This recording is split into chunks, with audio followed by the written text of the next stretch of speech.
Ride along each week as we share proven strategies to strengthen your business, energize your team, and create the business success you've been dreaming about. And now, here's your host, Rich Allen. Are you solving your customers' biggest challenges? Welcome to the Ultimate Business Tune-Up Podcast, where our one and only goal is to help you tune up your business so you can have the long-lasting success and fulfillment that comes from owning a solid, profitable, and sustainable business. Each week, we dive deep into a single topic related to improving your business, improving your team engagement, or improving your relationship with your customers. This week, I want to discuss a topic that I would argue is the essence of why you're in business today: understanding and solving your customers' biggest challenges.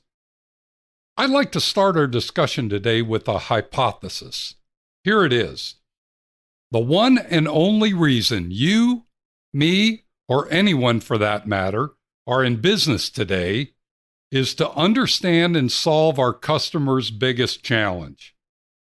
Think about that for a minute. Is there any other reason you have a business? Is your business designed to do anything other than solve your customer's biggest challenge in your area of focus? For our discussion today, let's agree that the words challenge, issue, problem, desire, or need can all be used interchangeably. If we can agree on that, it will help us from getting stuck on semantics. So if you own a restaurant, your primary focus is to solve your customers' hunger, their desire for food. If you're a plumber, your primary focus is to solve your customer's plumbing problem. If you're a dentist, your primary focus is to solve your customer's tooth issue. If you're a home builder, your primary focus is to solve your customer's housing need. Seems pretty simple, doesn't it? It really isn't that complicated. Your customer wants or needs something, and you're there to provide it for them. So since this is pretty simple, why do we need to spend time to even discuss this topic? What's the point?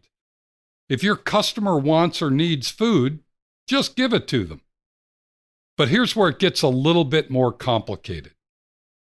In any of the situations I mentioned, and in the situation you or your business have, or I have in my business, we need to go deeper in terms of our customers' challenges, issues, needs, or wants. So many times, it's not the actual delivery of the product or service that's causing the biggest challenge for our customers, but rather it's the process they have to go through, or the people they have to deal with, or the risks associated with our product or service that are causing the real challenge or issue. Let me give you a couple of examples to make my point.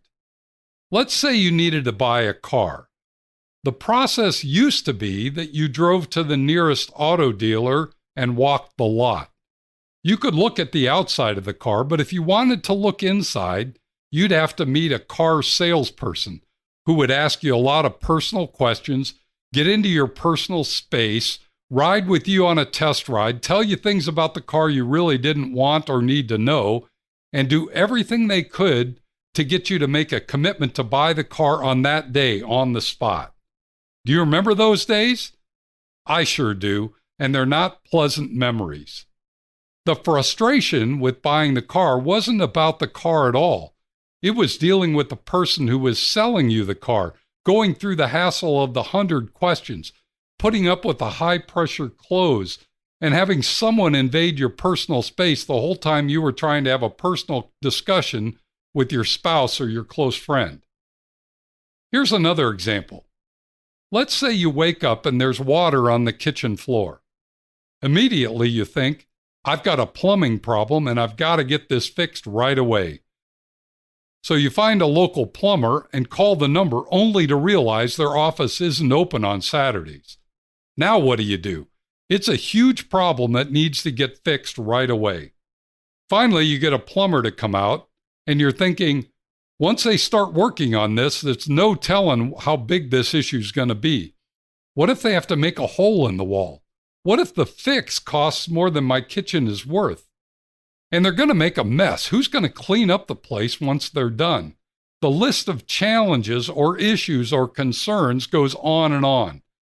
I could probably give you a similar scenario for any industry: installing software, buying a new suit, getting the oil changed in your car, or taking your dog to the vet. You name the industry, and I'm sure I can script out the sequence of events that may make your customer cringe with worry or fear. This is what I mean by going deeper with your customer's biggest challenges. You've got to spend some time thinking about the risks, fears, worries, and frustrations of your customers when they have to do business with someone in your industry. You've got to know what they're thinking when they're considering buying your product or using your service. And you've got to make sure that your business is set up so that they avoid or bypass all of the biggest challenges that they can imagine. Here's the opportunity that you have with regard to this.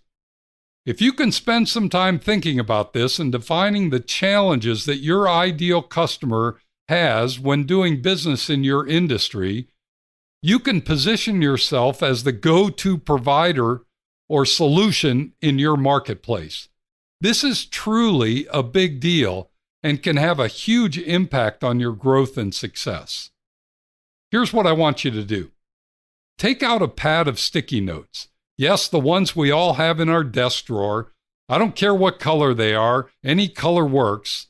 By the way, my favorite color is yellow, of course.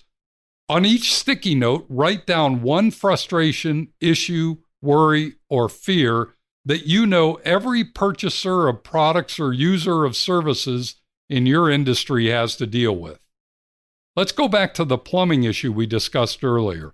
If I'm about to call a plumber out to my house, I'm instantly worried about what does it cost to have them come out, even if they don't do anything? What if they get into the project and the problem gets bigger than they thought, and I see big dollar signs everywhere? What if they send me a technician who isn't all that skilled, or maybe not even licensed? What kind of mess am I going to have to clean up after they do the repair and then leave? You may have other things that come to mind. There could be many more. So I want you to create this list for your industry. One issue or fear or worry on each sticky note. Don't stop until you have 4 to 5 good ones that you know make people hesitant to say, yes, let's do this. Once you have your sticky notes, put them in the order you think that represents the biggest issues first to the smallest issues last. We want those that cause the biggest hesitation to be at the top of our list. Now, on a new sticky note, next to the ones you have in priority order, I want you to write down what you could do to make that concern, fear, or worry go away.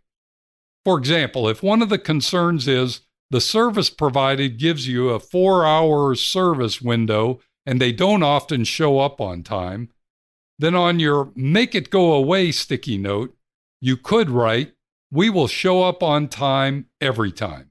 If one of your concerns is, if it doesn't fit, I can't return it, your make it go away sticky note may be, we will offer a 30-day no questions asked return policy. Do this for each of the priority issues or concerns. Once you have a make it go away note for each one, ask yourself this big question. Could I make a guarantee that none of these will happen if you do business with us?